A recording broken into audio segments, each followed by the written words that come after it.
Salve, tenente! Salve, sargento! Tudo bem com vocês? Vamos dar início ao nosso conteúdo, dando continuidade à aula sobre Império Brasileiro. E hoje nós já iniciamos Segundo Reinado. Para a gente entender Segundo Reinado, preciso que vocês entendam nem tão pouco a última aula, que foi a aula 14, falando sobre revoltas regenciais, nem tanto, mas principalmente a aula de número 13, onde de fato ali nós falamos sobre o processo político, como Dom Pedro II chega ao poder através do golpe da maioridade, formação do clube da maioridade, o contexto político que é trazido para o segundo reinado, esse contexto do final da regência, onde você tem ali uma separação entre liberais e conservadores, e isso vai ser trazido para esse contexto. Bom, vamos entender, e lembrando, a aula de segundo reinado ela vai ser dividida em 3 partes. Tá? Essa primeira parte, para a gente entender como é que vai ser montado a questão política e econômica do segundo reinado. A segunda parte, para falar só de Guerra do Paraguai, ou para ser mais exato, sobre política externa, tranquilo. E a última, para falar sobre a queda, sobre a crise do segundo reinado, tranquilo? Então hoje nós iniciamos, na aula de hoje, a nossa parte número 1, tudo bem? E nessa parte 1 da nossa aula, nós já iniciamos falando sobre esse processo de política interna, onde Dom Pedro II ele vai adotar medidas que nós chamamos de regressistas, ou pode aparecer, obviamente, como medidas conservadoras. Tudo bem? O primeiro e o segundo ponto, eles são óbvios. Porra, se o Dom Pedro I está chegando ao poder agora, claro que nós temos o retorno do poder moderador. Pô, professor, o poder moderador foi extinto? Não, não foi extinto, mas ele foi não anulado também, mas enfim. Ele foi proibido de ser usado, para ser mais claro, né? Até porque é sempre bom deixar claro que o poder moderador, melhor dizendo, ele foi suspendido. O poder moderador ele só pode ser usado pelo imperador e que pode intervir em todos os outros poderes, ou seja, é um poder praticamente que é absolutista que o imperador possui, tranquilo? Então, como no período regencial não se tem imperador, então por isso o poder imperador ele foi suspenso.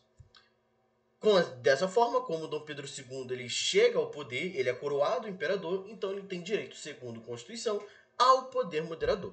Tudo bem? O segundo também é o restabelecimento do Conselho de Estado.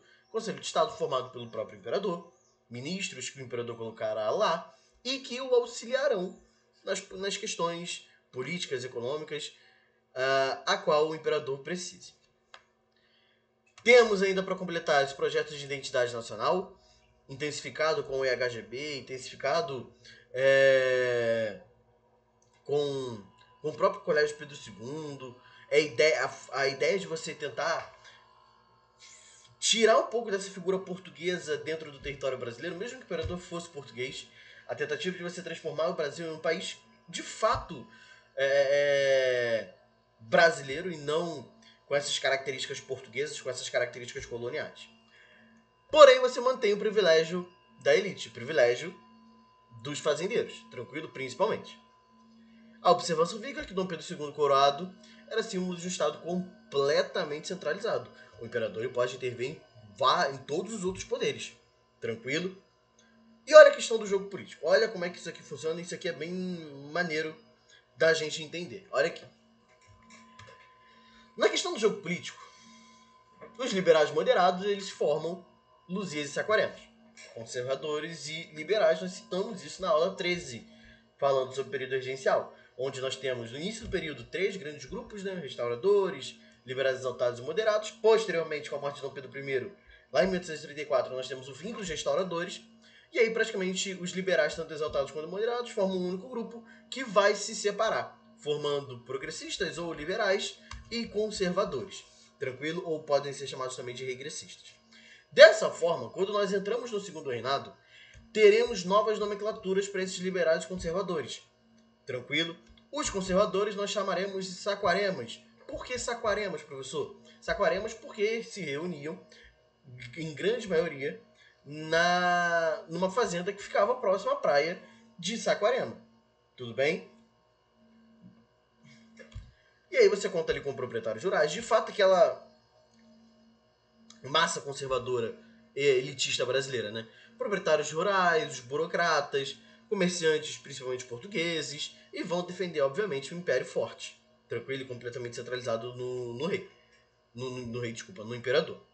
Já os Luzias, e aí são os liberais, Luzias é o nome dado, é o nome pejorativo dado aos liberais, a gente vai entender daqui a pouco por quê, porque envolve conflito, formado por profissionais liberais, por intelectuais, e lembrando, intelectuais faz parte da elite nesse momento, porque você está falando da elite. A elite é a única que tem acesso à educação no Brasil nesse momento, e essa educação não é no Brasil.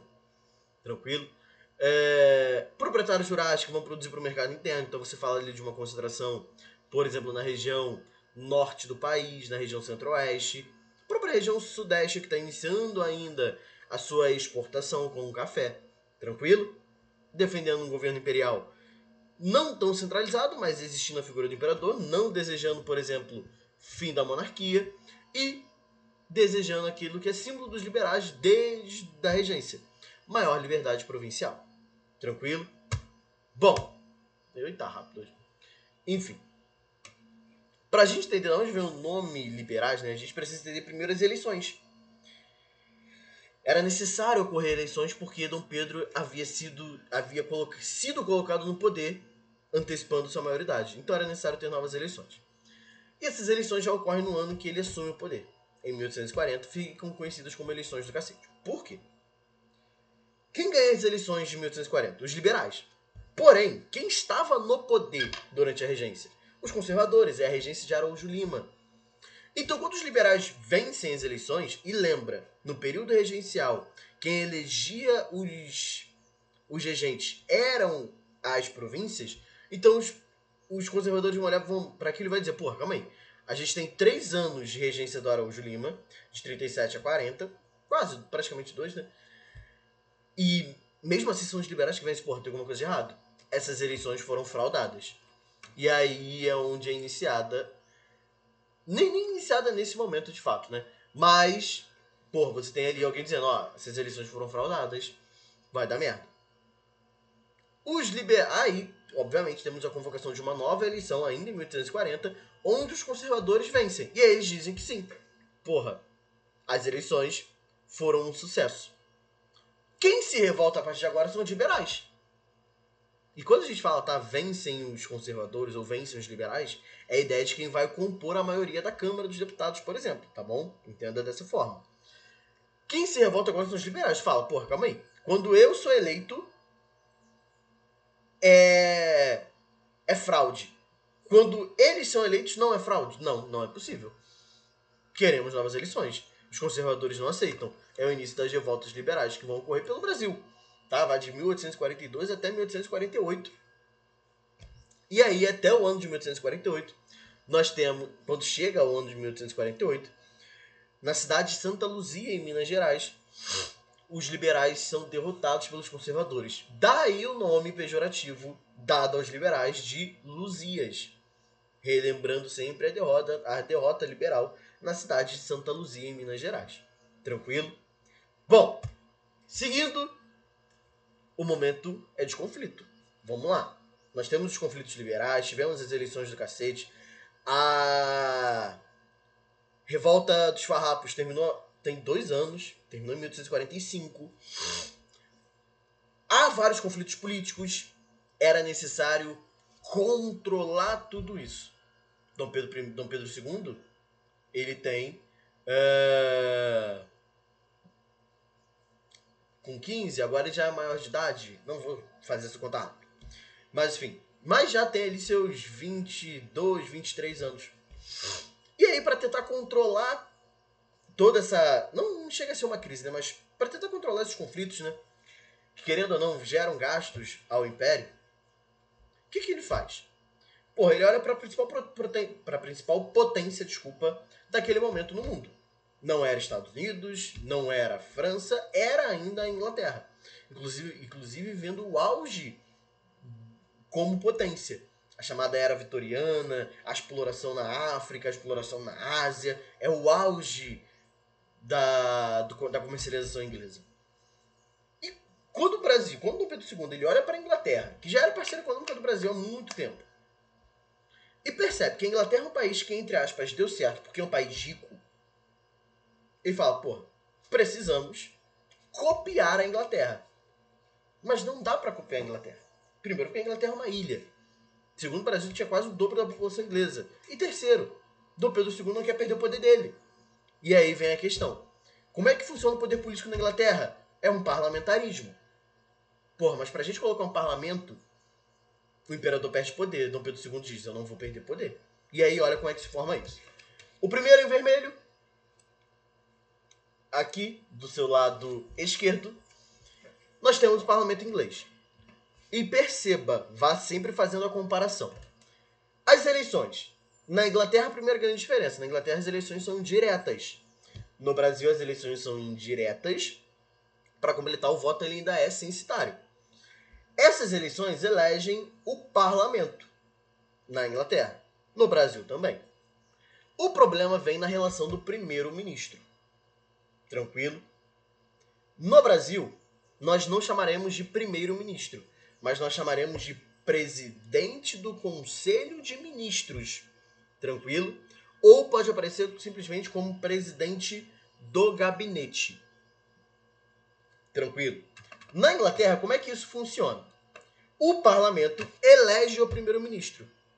No Brasil, e lembrando, tá, o primeiro-ministro ele precisa fazer parte do parlamento. Tudo bem?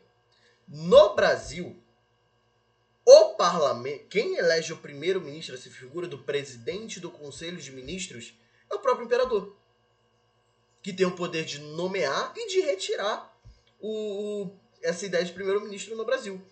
Então o imperador ele tem total influência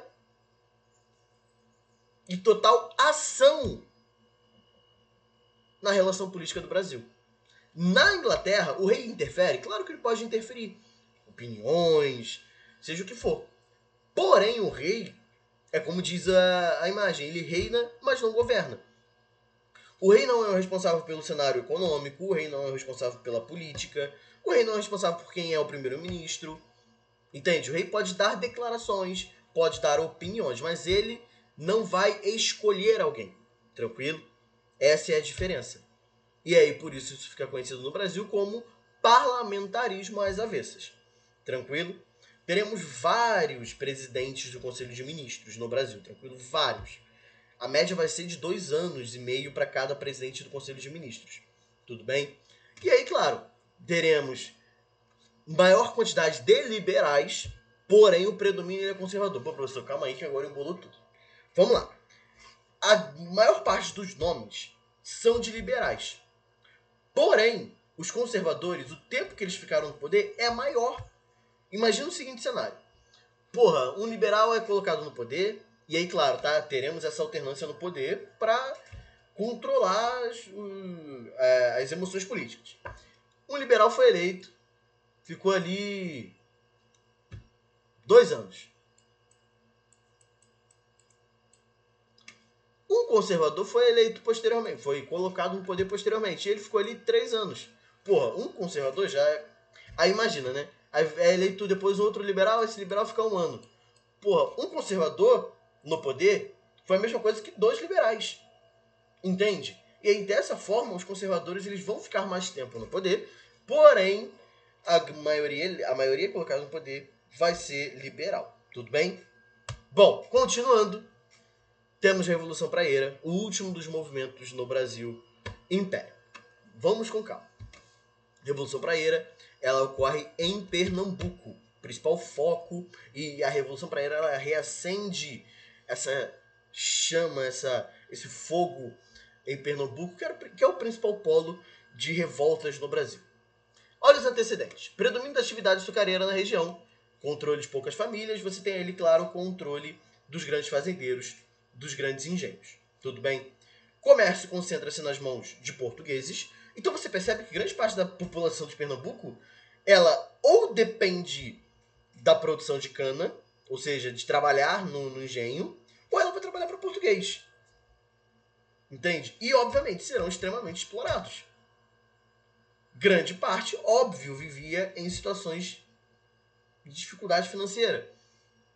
Pobreza, de fato. Tranquilo?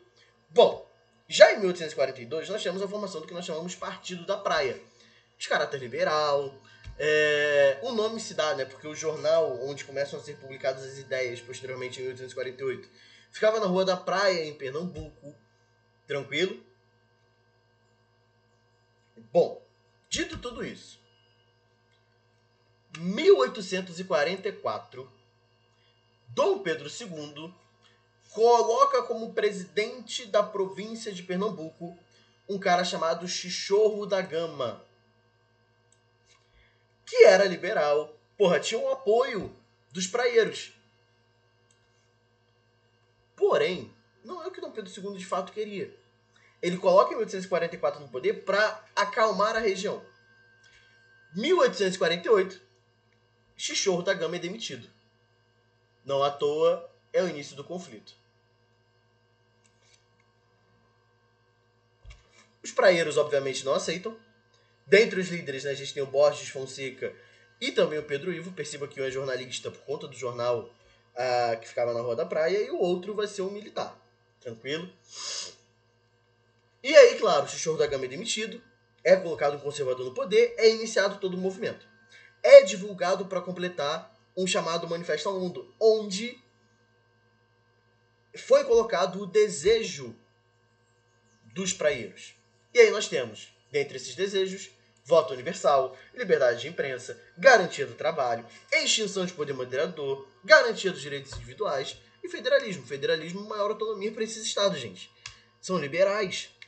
E aqui, não necessariamente eles estão falando em fim da monarquia, mas eles citam a extinção do poder moderador. Tudo bem ter o parlamento, mas o imperador não pode interferir. Claro que Dom Pedro II não aceita.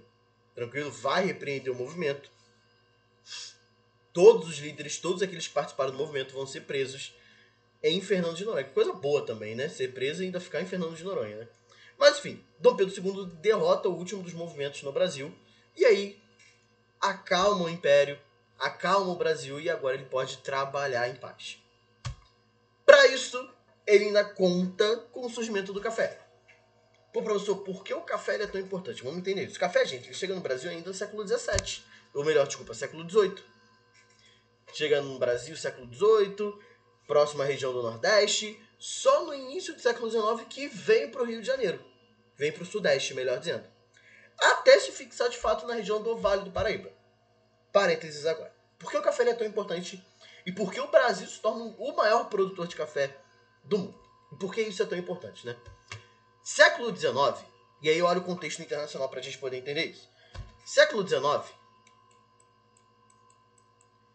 nós estamos vivendo segunda revolução industrial.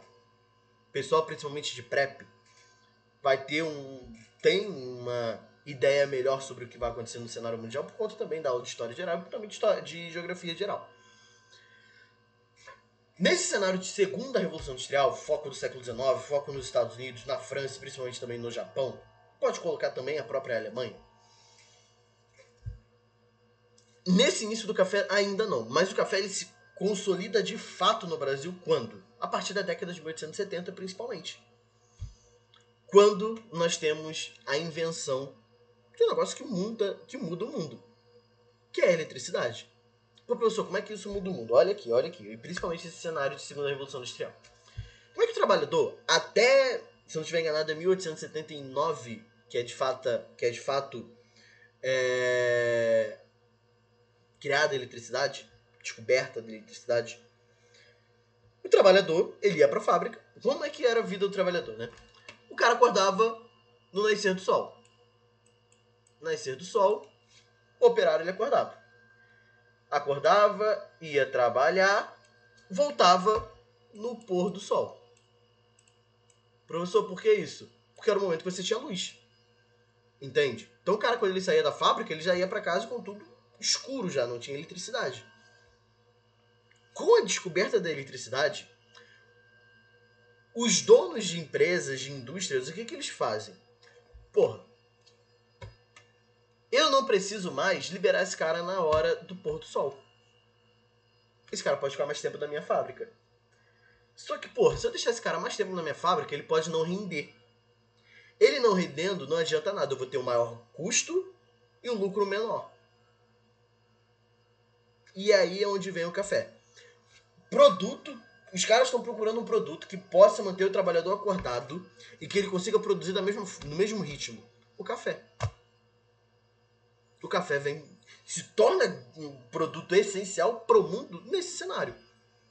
Agora, com a eletricidade, o cara não precisa, por exemplo, trabalhar agora de 7 da manhã até 5, 6 da tarde. O cara pode trabalhar de 6 da manhã até as 8 da noite. Porque ele vai sair da fábrica, vai andar até a sua casa, tem luz na rua. Entende? Tem luz na fábrica. Ele pode fazer isso a partir de agora. Tranquilo? Fecha parênteses, volta para o Brasil.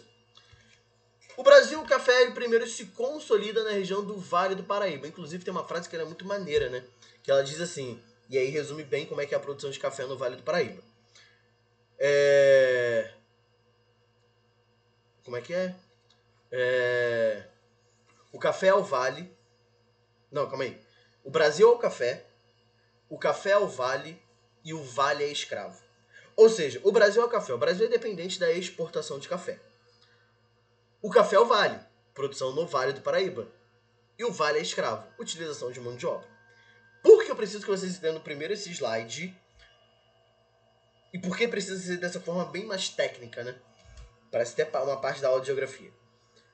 Porque a gente vai precisar comparar, e aí as provas gostam de fazer essa comparação com a continuidade dessa produção, que vai deixar de estar considerada no Vale do Paraíba e vai partir para o Oeste Paulista. E aí precisamos fazer comparações. No Vale do Paraíba nós temos uma terra virgem. Professor, como assim uma terra virgem? Terra que nunca havia sido utilizada, nunca havia sido cultivada. Tranquilo? O solo extremamente fértil, terra roxa. Você aprende isso na aula de solos brasileiros com o Thiago. O solo mais fértil do país. Tranquilo? Além disso, você pode colocar ainda um clima favorável, que é o clima tropical de altitude, quente e úmido, tranquilo e ainda um pouco mais frio do que o tropical litorâneo, por exemplo. A empresa, né, o tipo de formato de produção desse café se dá como? Plantation. E aí lembra da parte de cana-de-açúcar. Lembra do Leme. Latifúndio, exportação, monocultura, mão de obra escrava. Grandes áreas territoriais. Voltado para o mercado internacional. Um único produto e a mão de obra escravizada. Tranquilo? Uma produção extensiva. Então olha, o primeiro grande problema está aqui. Tranquilo? O primeiro grande problema está aqui na produção extensiva. Por quê? Se você observa todos os outros itens, é tudo extremamente favorável para a produção do café no Vale do Paraíba, gente. Porque vamos lá, você tem uma terra virgem, você tem um clima favorável, você tem um solo fértil, você tem proximidade com o Porto do Rio de Janeiro para escolher esse produto. É tudo muito favorável para você produzir o café. O problema é o tipo de produção. Você tem a questão da plantation, que gera uma produção extensiva. Gente, no Vale do Paraíba, a produção de café, do plantio à colheita, demorava entre 3 a 6 meses. Olha o nível que é. E para completar, né? Vale do Paraíba ele vai ter alguns problemas. Como é a plantation, é uma região de vale, você tem ali várias árvores. Então você vai derrubar essa árvore, a erosão do solo. Tudo isso gera desgaste do solo, que faz com que ele perca seus nutrientes. E a produção do café acabe sendo dificultada. Para completar, o Vale do Paraíba tem o maior dos problemas. Ele é um vale. Gente, olha a dificuldade de você plantar numa região de morro. Olha que dificuldade deve ser você plantar numa região que é assim. Entende? Tenta, por exemplo, andar numa região de um morro, de fato. O seu pé, gente, ele vai virando. Tenta andar de lado, por exemplo. O seu pé é muito fácil para você torcer o tornozelo. Entende? Então essa é uma grande dificuldade. Comparando ao Oeste Paulista, olha a diferença. O Oeste Paulista tem uma grande... No Oeste Paulista, gente, olha essa diferença. Primeiro a gente precisa entender que a produção no Oeste Paulista é pós-1850, ou seja, é a segunda metade do século XIX. Professor, precisa lembrar disso? Precisa. Porque a primeira metade do século, a produção de café se dá no Vale do Paraíba, é concentrada no Vale. Beleza? No Oeste Paulista, é pós-1850. Olha as características da região. Primeiro, não é mais uma terra virgem, como era o Vale do Paraíba. Para completar, o clima favorável, e lembra muito o Vale do Paraíba. Tropical de altitude, solo fértil também é terra roxa. E a diferença uma primeira grande diferença para o Vale do Paraíba, grande área territorial disponível. Gente, uma coisa é você plantar numa região assim. Uma coisa é você plantar numa região assim. Outra coisa é você plantar numa região plana. Entende? Por isso você produz muito mais rápido. Beleza? Bom, além disso, é uma produção intensiva. Então você já utiliza alguns equipamentos que não eram utilizados, por exemplo, no Vale do Paraíba. Além de tudo, você utiliza mão de obra imigrante assalariada, em sua grande maioria. Não esquece disso, tá? Pô, professor, a mão de obra escrava foi extinta? Claro que não. Quando a gente coloca ali que a mão de obra imigrante, é que a concentração, a maioria são de imigrantes. Pô, professor, vai ter escravos ali no Oeste Paulista? Vai. Tranquilo? Não esquece disso. Bom, só que o Oeste Paulista ele também tem uma dificuldade, que é a distância para o porto. Deixa eu ver se tem imagem. Não, não tem a imagem. Se você pega o estado de São Paulo, gente, do Oeste Paulista, ali a região de Bauru, Marília, toda essa região, próprio Jundiaí, por exemplo, é uma distância do cacete até o principal porto do estado, que é o de Santos, que fica no litoral. Então você está ali muito próximo, por exemplo, ao Paraná, Goiás, enquanto o porto fica no litoral. Entende? Pô, professor, isso não vai ser mudado? Claro que vai. Claro que vai. E aí é onde surge um cara chamado Irineu Evangelista de Souza, que a gente comenta posteriormente. Bom, dando continuidade, nós temos o fim do tráfico de escravos. Pô, professor, isso também tem a ver com o cenário econômico brasileiro? Totalmente. Está totalmente atrelado à economia brasileira. Tranquilo? E vamos entender o porquê. Vamos lá. Primeiro, o governo inglês, a gente coloca ele como pressão do governo inglês, nessa pressão vem desde 1810.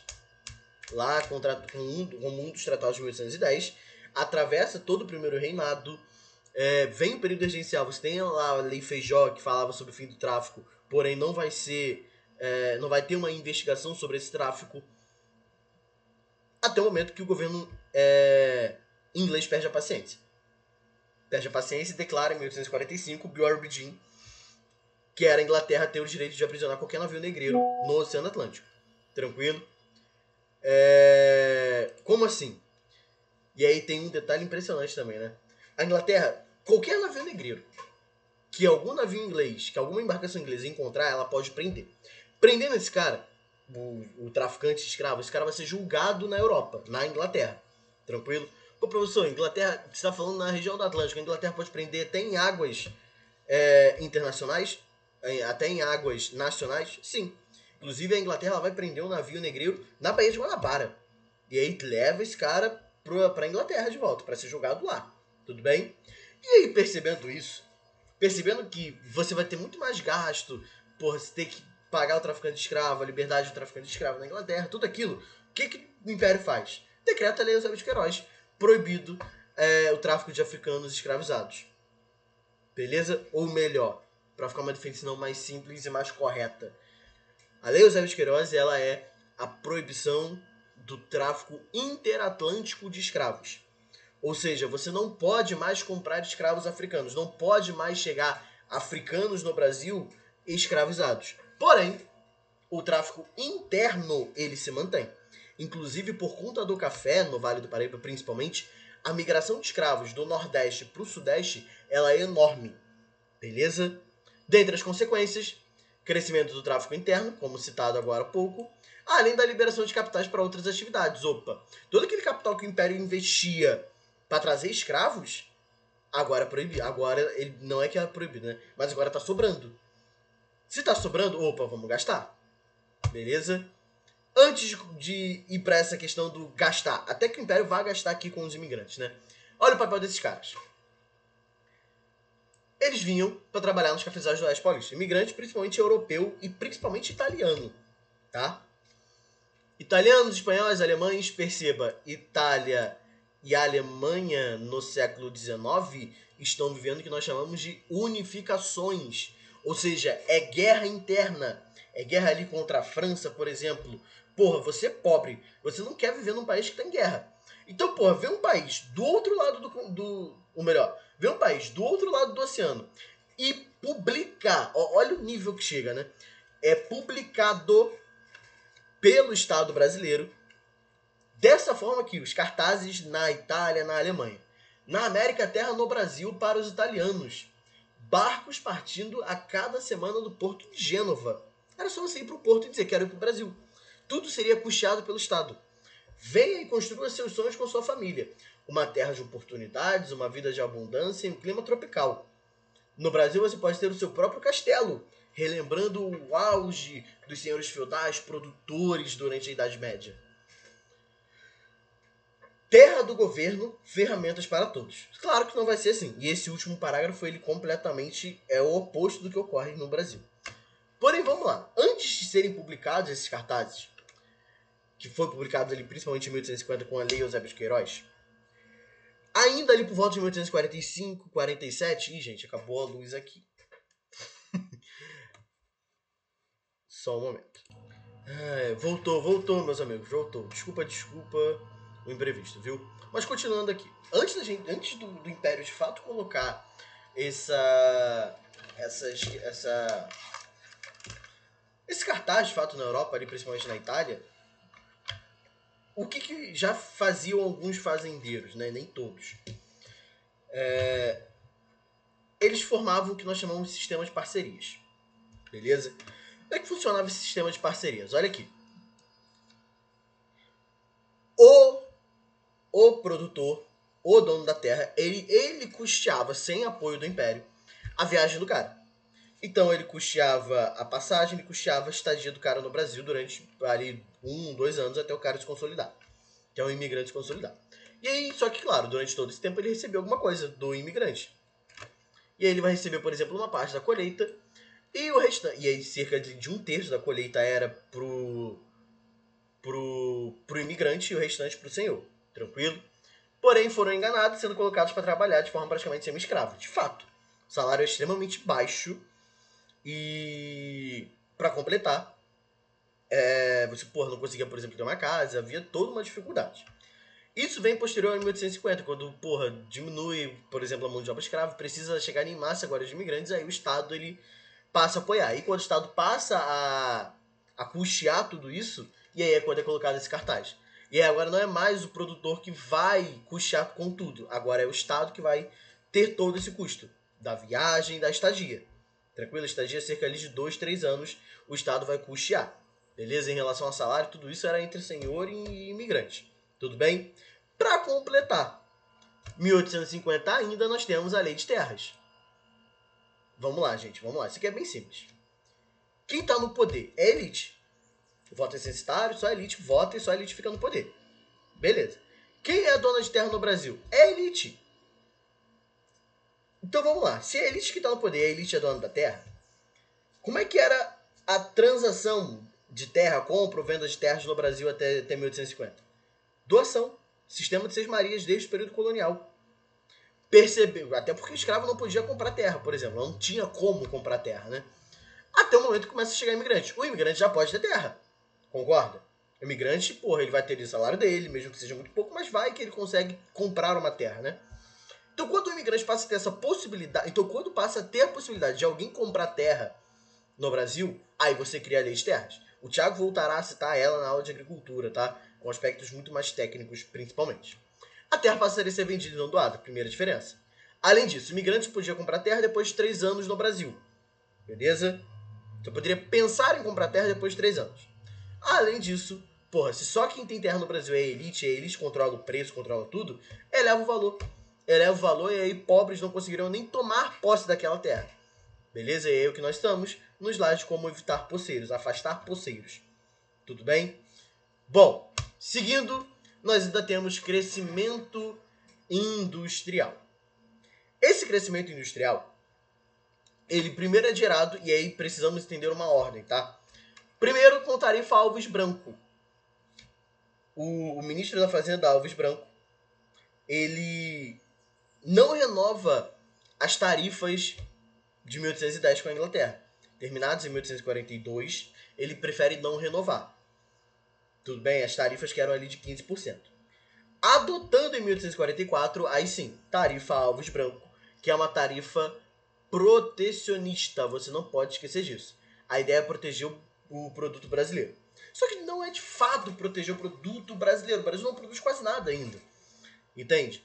Mas é você tentar arrecadar muito mais com impostos. Tudo bem? E aí, vamos lá. Como é que funciona isso? Produtos que o Brasil não produz. Produtos que o Brasil ainda não produzia. A taxa ela é fixa em 30% de imposto. Tudo bem? Ou seja, imagina a Inglaterra nesse momento. A Inglaterra, que até 1842 comercializava com o Brasil com uma taxa de 15%. Produto que o Brasil já produzia ou não. A partir de agora, se a Inglaterra quiser comercializar com o Brasil e comercializar um produto que o Brasil não produz, essa tarifa ela já dobrou o valor. Já é de 30%. Entende? E também aos produtos que o Brasil já produzia, ou seja, produtos similares. E aí é o ponto que a tarifa Alves Branco também se destaca, e o Thiago também voltará a citar, que é o que nós chamamos de... Enfim, ela também é uma tarifa onde você... e aí vem a outra taxa, né? Dessa de até... só pra deixar claro, tá? Não é de 60%. É de até 60%. Que vai variar de 40%, 45%, 50%, até 60%. E aí você pode escolher o produto, tranquilo? Então, por exemplo, o Brasil ele é parceiro da Inglaterra, ele depende do produto inglês.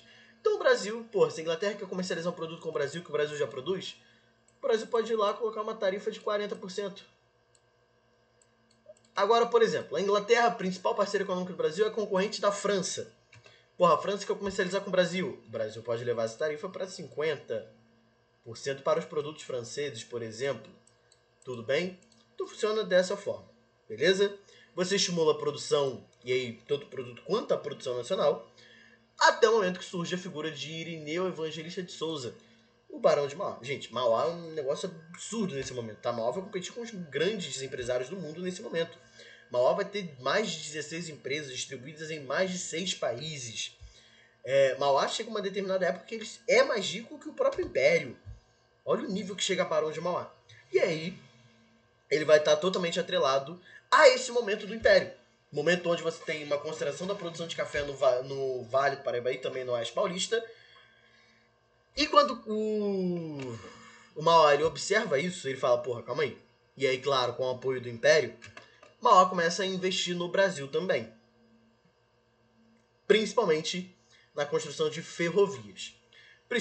Primeira ferrovia criada, a ferrovia Mauá, ligando aqui no município de Magé até passando por Petrópolis, enfim. E a principal, de fato, primeira rodovia inaugurada em 1855, tá? Só para deixar claro. E a principal rodovia, de fato, é a rodovia Santos-Jundiaí. Gente, Jundiaí interior, Oeste Paulista, Santos litoral, principal porto até hoje do Brasil. Uma linha férrea para você ligar a produção de café ao escoamento. Tranquilo? Ou seja, você liga a produção ao escoamento, uma linha férrea. Tudo bem? Ou seja, você acaba com o problema do Oeste Paulista, que era a distância para o porto. Para completar, nós temos ainda expansão de telégrafos, iluminação pública. Olha o que nós estamos lá no início, quando falamos de café no cenário mundial. Chega agora ao Brasil. Você tem companhias de gás no Rio de Janeiro. Você tem indústria naval. Isso vai ser muito importante, principalmente para a Guerra do Paraguai. Tranquilo? Bom, Mauá vai acabar quebrando posteriormente, tá? Só quando Mauá falha de vez é só a década de 70, tá? Porém, o Império ajuda Mauá a quebrar, tá?